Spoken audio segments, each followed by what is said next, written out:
Welcome back again. Again, there's no real deep plan or premeditation for this video. Just another riff from the bottom of my subconscious, from the tip of the subconscious, of course, because the ideas that come out when we are in pre-association are often those things that are just right at the edge between our verbal and non-verbal psyche. And, that's the beauty of free association, really. It allows you to really surf along the surface of your mind. And when you enter into that trance state, you begin to pull on this sort of thread.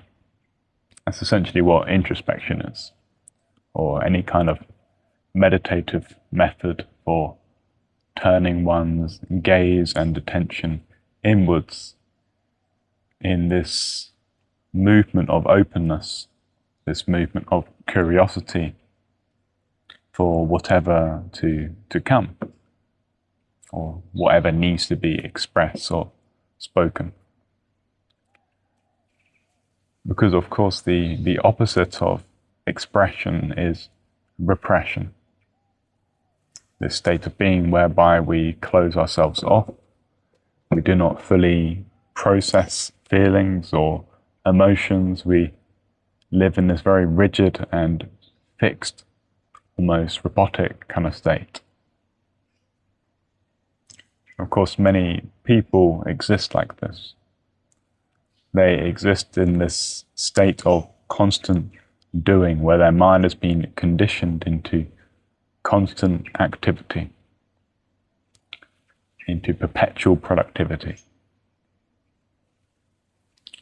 I witness this sort of thing in myself when I feel as though I need to be working all of the time, or rather my ego feels as though it needs to be constantly consuming information, doing something that is useful, in this constant state of activity. And it doesn't allow myself to, properly rest. Even rest is sort of conceived as something that is instrumental towards being able to work later. Everything is sort of consumed into work.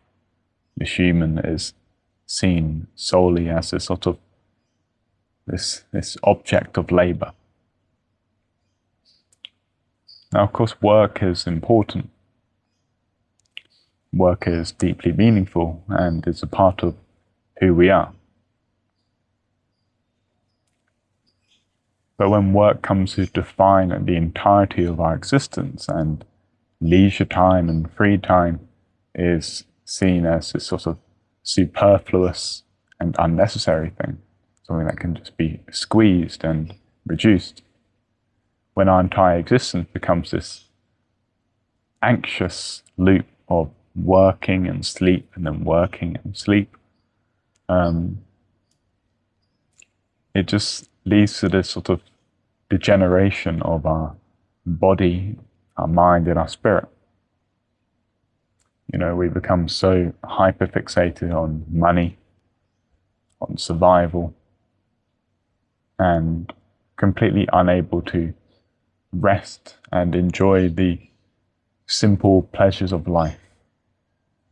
Because even when we try and sit down to enjoy the simple pleasures of life, we are so burnt out. So burnt out to the point that we spend our free time just numbing ourselves, watching stupid entertainment, scrolling aimlessly, trying to do something to nullify any form of deep introspection or contemplation.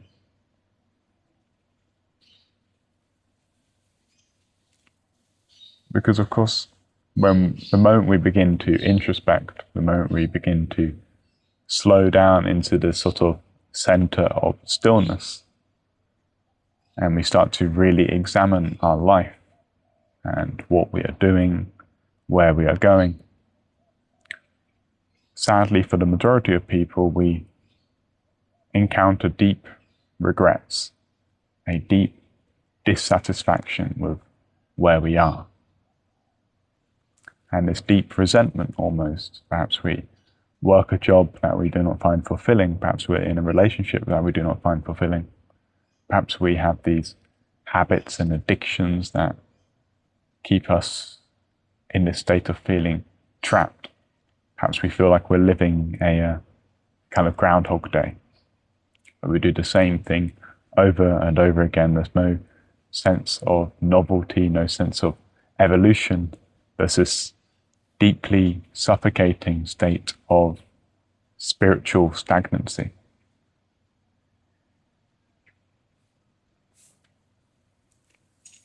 I think one of the most primordial meaning structures for a human being is to have this sense of going somewhere, this sense of transcending oneself.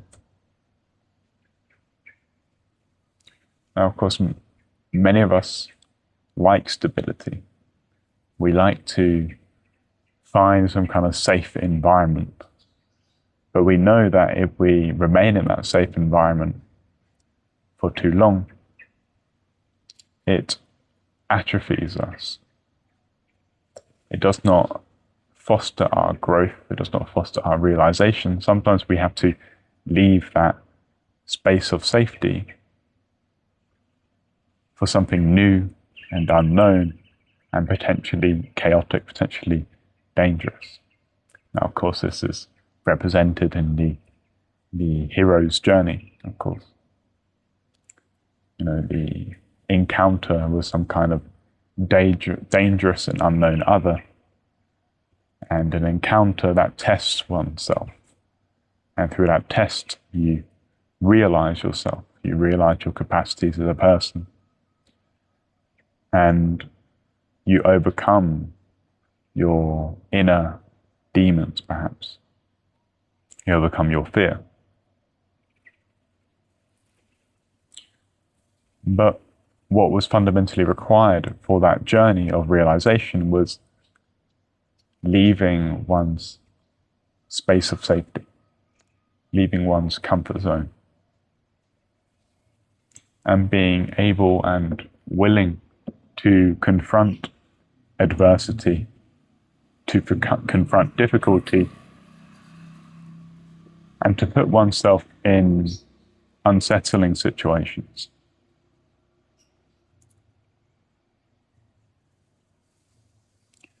I describe often on this channel and podcast how introspection sort of mirrors the hero's journey, especially as one engages in what's known as shadow work.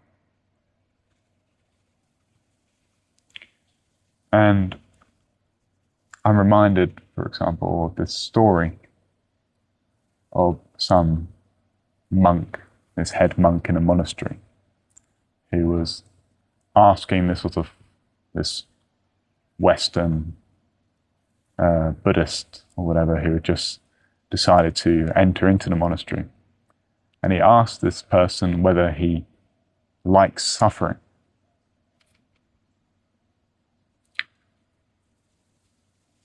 And he asked this question because, of course, if we do not like suffering, or if we do not open ourselves up to the possibility of suffering, then we will not be able to weather the storms that will inevitably come when we turn our attention inwards.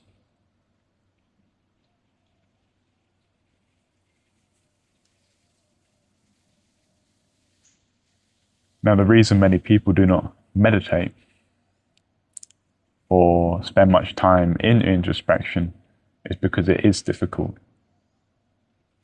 And sometimes we avoid introspection for so long, and we build up this huge weight of baggage that is just simmering beneath the surface, and it's like this build-up of pressure. And we build it up so much, and we reach a point sometimes that we have so much psychic baggage that we know that as soon as we, you know, even dare to look at it, it will all come flooding in. That we need to, you know, really keep a tight knot, because if we let go of that knot and we look at it, you know, the pressure will just come rushing in, and we'll be overwhelmed with all of this stuff that we're afraid of.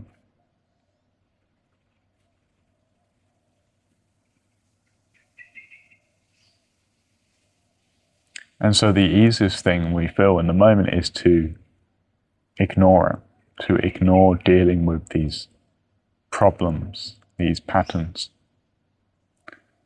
to ignore all of our habits and our routines, our self-destructive loops of thought, the ways in which our own thoughts and our mental attitudes poison our experience. We choose not to look at it and continue to reenact the same things we've always done.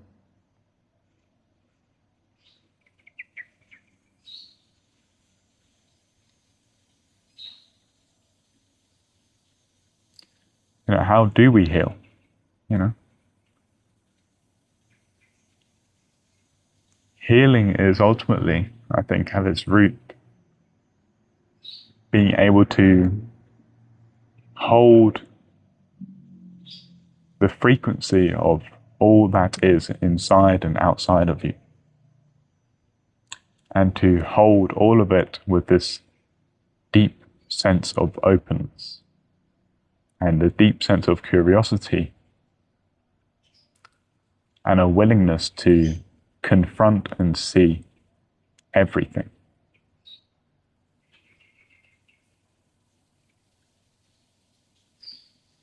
That's the ultimate end goal that we should begin by embodying now. Because when we acknowledge all of the light and all the dark that lies within us, we find that the darkness isn't as dark as we felt it to be. And the light isn't as alluring as we thought it to be. We find this sort of balance, this middle way between all the extremes. We transcend the polarities, I suppose. And then we reach this place, perhaps, whereby neither pleasure nor pain really move us. We stop moving through reality chasing pleasure, and as well we stop moving through reality trying to avoid pain. We orient towards some kind of higher principle.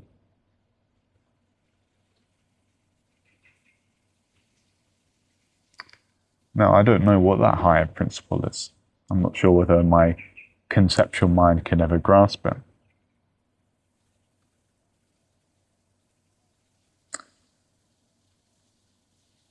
And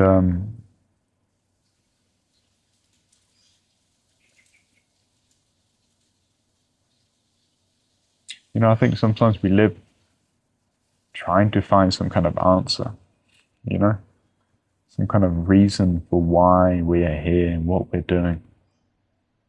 And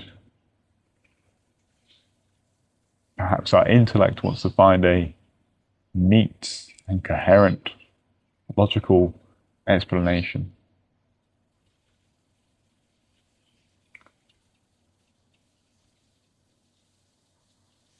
But I'm yet to really discover it, you know.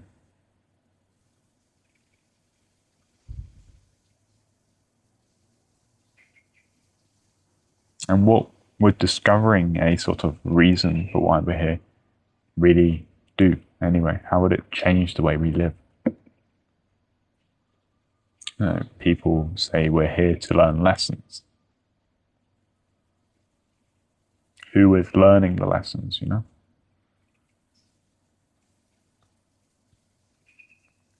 Perhaps we're here by a cosmic accident. Even that I'm not too convinced by. Are we the universe experiencing itself? Are we just the expression of the creative intelligence of the universe doing simply what it does?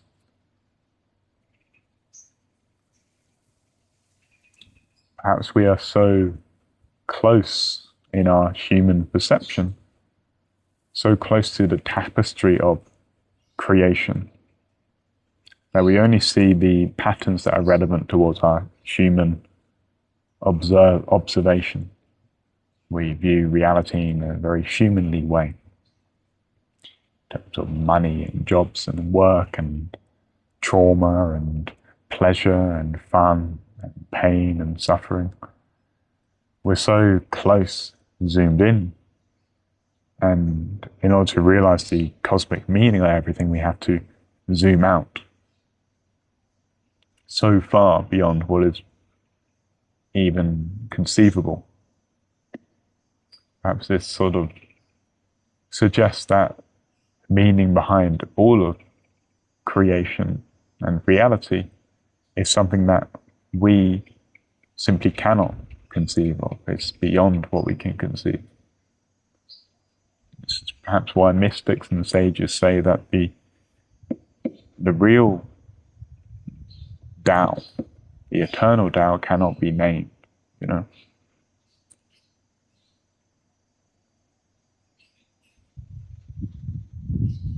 But yeah, what can you say about the unspeakable? You know, I find myself sort of saying the same thing in a million different ways without ever going anywhere. It's just the self-referential nature of language, and it's just continually looping in on itself.